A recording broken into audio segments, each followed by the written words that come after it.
ยางเข้ามาทายหมู่บ้านนี่ก็เห็นนั่นชาวบ้านกำลังแต่งยักษ์ข่าเนาะโอ้อันนึงนี่เฮ็ดประมาณจักมือดนบ่อันนึงแบบนี้นะเฮ็ดดนบ่จริงแล้วนะมือนึงนี่เจ้าแต่งได้จักอันนี้นะ10 ปลายถ้าบ่ไว้ได้20กันตั้งใจเฮ็ดแท้ๆนี่ได้20มือ20อันเนาะมือนึงเนาะ20อัน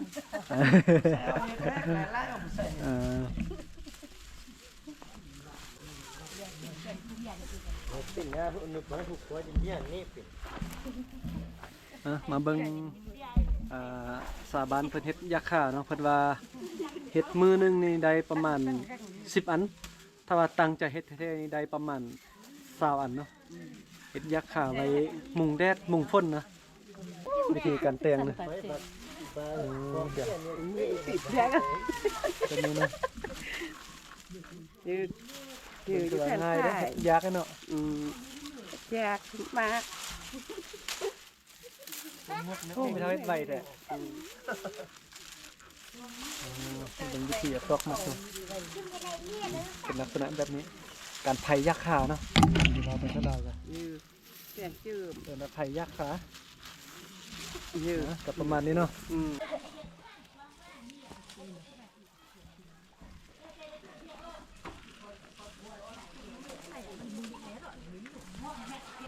วันนี้ก็ยางออกมานะเมื่อกี้ก็ไปเบิ่งสาบาน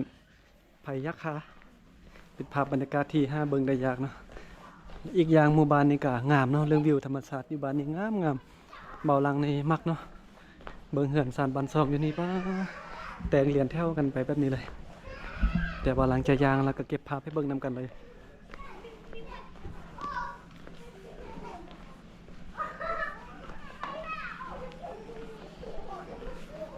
อันนี้แม่นเบ้าล้างผ้าเที่ยวนั่นแหละโอ้มีคนรู้จักเนาะเห็นอยู่เพจเด้เห็นอยู่เฟซ TikTok ส่วนไลน์มาเฮ็ด YouTube อยู่เพจก็เฮ็ดคือกันขอบใจติดตามครับทางด้านนี้ก็แม่นบอนที่ชาวบ้านตักน้ำเนาะเป็นน้ำก๊อกที่ชาวบ้านไว้ใส่ไว้อาบนะแต่เราจุดแต่บนก็จะมีแบบนี้เนาะก็นึ่มก็นึ่มจักปีละ14 ปีเข้าเฮียนบ่เข้าอยู่ใส่อยู่ภูเซไก่บ่อยู่ภูเซถึงนี่เด้ย่างไปที่กินรถไปย่างไปทางนี้เนาะนี่น้องสาวเพิ่น14 ปีเนาะซื้อหยังเดือนโอ้ซื้อมวนเนาะ20 เดือนอายุ14 ปีอยู่บ้านต่างโหลนโรงงามขนาดเนาะน้องสาวเพิ่นมาตักน้ำเนาะเฮือนอยู่ไกลบ่อยู่ใส่เฮือนไกลบ่จะข้างอยู่ตะเมื่อน้องสาวเพิ่นอาย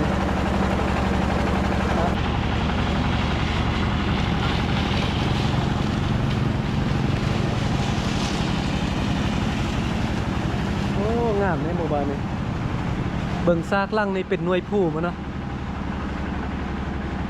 ภาพที่5เบิ่งได้ยากละหมู่บ้านนี้งามขนาด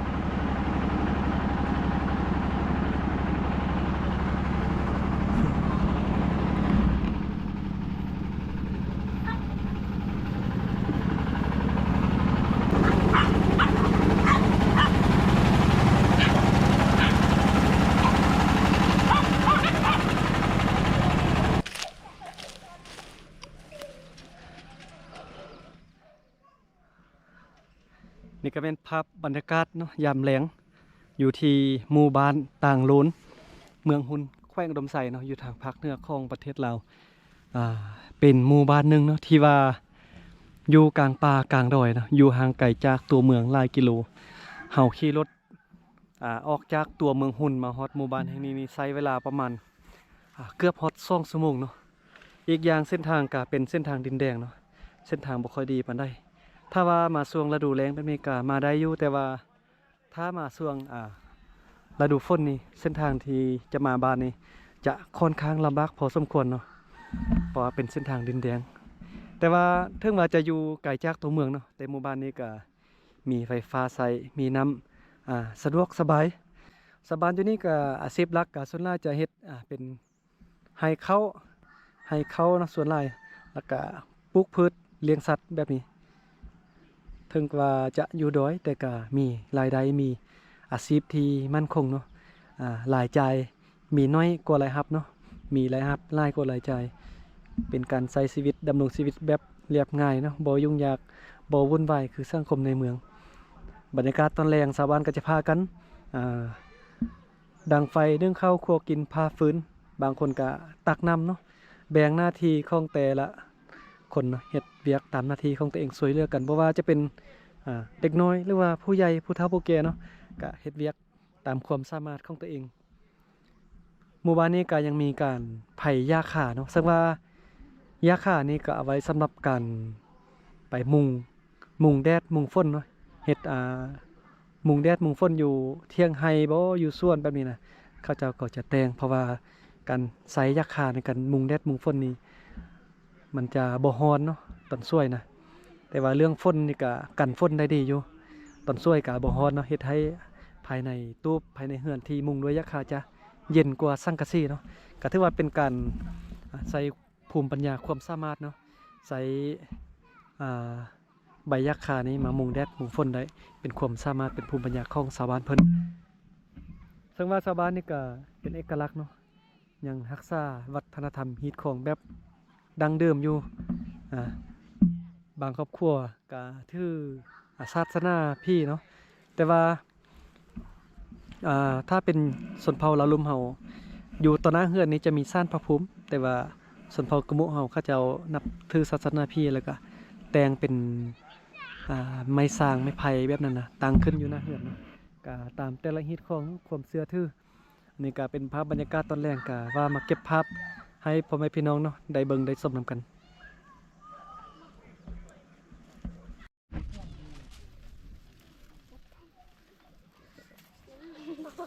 สาวน้อยเนาะไผ่ยักษ์ขาอายุ13ปีเนาะสืบปินฮูเวียกฮูงานแต่น้อยเนาะอายุ13ปีก็เฮ็ดเวียกได้แล้วน้องสาวเพิ่นกำลังไผ่ยักษ์ขาเนาะตอนนี้